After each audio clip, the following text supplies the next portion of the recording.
where they'll go, you know what, this is easy, but I really don't have the time for this, and I'm really not in this business. I need a professional. I might as well go to the company that taught me how to do this in the first place. And that works for us. And if you tell people how to do it and give it away for free, they go, oh, okay, can you do it then? It's like, yeah, okay. The future of video, just quickly, we haven't got much time. There was a lot to cram into this short space of time.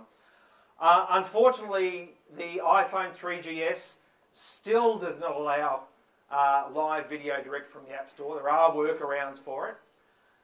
And the reason I think this is, even though I've sort of downplayed live video to a certain extent, why I think this is really, really important is think of Tehran, the Iranian elections, with these sorts of devices that have live video, or the Mumbai riots.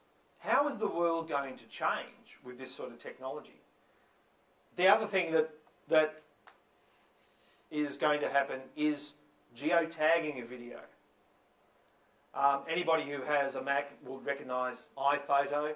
When you take a photo with your iPhone now, it automatically grabs the GPS coordinates when you take the photo.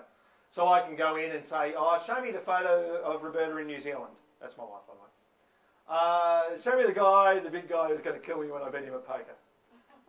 And you can go through, and all these things up here, they're all places. You'll be able to do that with video. You're going to a town. I'm going down to Wye River. Let's see all the videos from Wye River. And rather than just type in Wye River video, there'll be devices and applications out there that will surround you because they're geotagged and they're put up quickly. They're put up geotagged through devices like the iPhone. And to give you an idea, to illustrate that point a little bit for you, I've got two devices here. You might recognise one of them. Does anybody recognise that one? Now this is 10 years old. It's the world's first MP3 player. It holds 64 meg. It's still got 8 songs on it. That's all I could put on it. That's how far we've come in 10 years.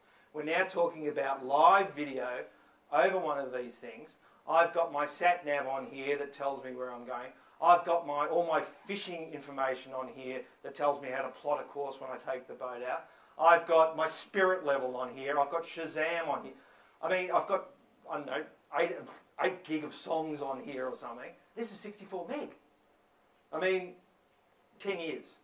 So where are we going to be in 10 years with the advent of video is anybody's guess. But it's not going to be anything we can imagine right now because, quite frankly, I'm with Laurel. I would not have picked this 10 years ago. If someone said, where will this thing be in 10 years? Oh, well, it might have a handle. You know. So that's the thing to keep in mind. And that's it from me. Any questions?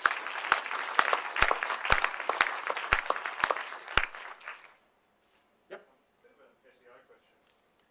When it comes to SEO with sites, it's kind of pretty well documented out there, and people Google don't reveal exactly the how-tos, but they do tell us some information.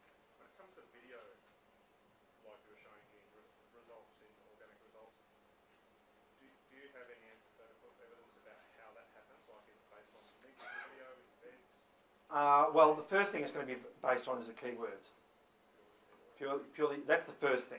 And keep in mind with Google rankings, as you say, there's 200 variables in the Google algorithm, right? No one knows what they are.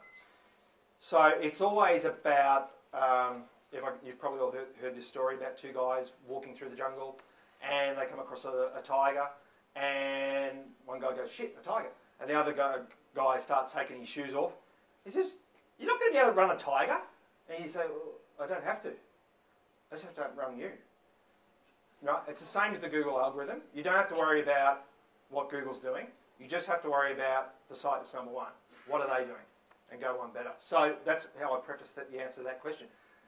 But what we have found is that it has changed over the last couple of years with putting it in the SERPs. Initially, it was very easy to get 10 spots with video, or video would go to number 1 initially, and you didn't have to do any other work. But it's based on, it will be based on links to the video itself, which is why I always post the link to the video on Twitter, so people know where it is. People then will, the link on Twitter itself doesn't really count as far as Google's concerned, but other people, it gets the word out there, so other people can then blog about it if they want to, or put it in their blog or whatever.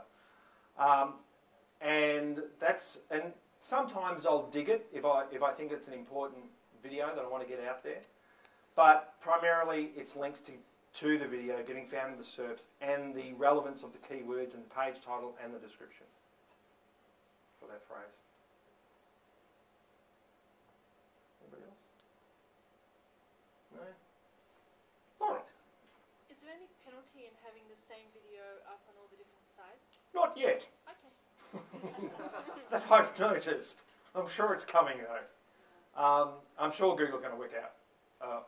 I mean, for instance, Howcast. The other day, I uploaded the video last week. I think I may have even put this in the video blog, but I uploaded it to Howcast like I do every other week, and it didn't take. The video didn't upload, just the description did, but the description ranked number 1 above everything else.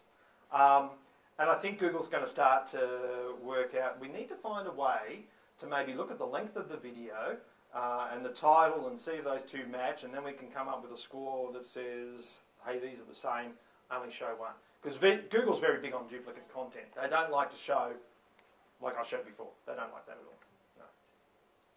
Yep. In the way people are using video, it seems primarily you've kind of got your individual YouTuber, you know, themselves playing guitar or dancing Yep. on mountains. Then when corporations are using videos, typically often to pay commercials from Yep. TV. Yep.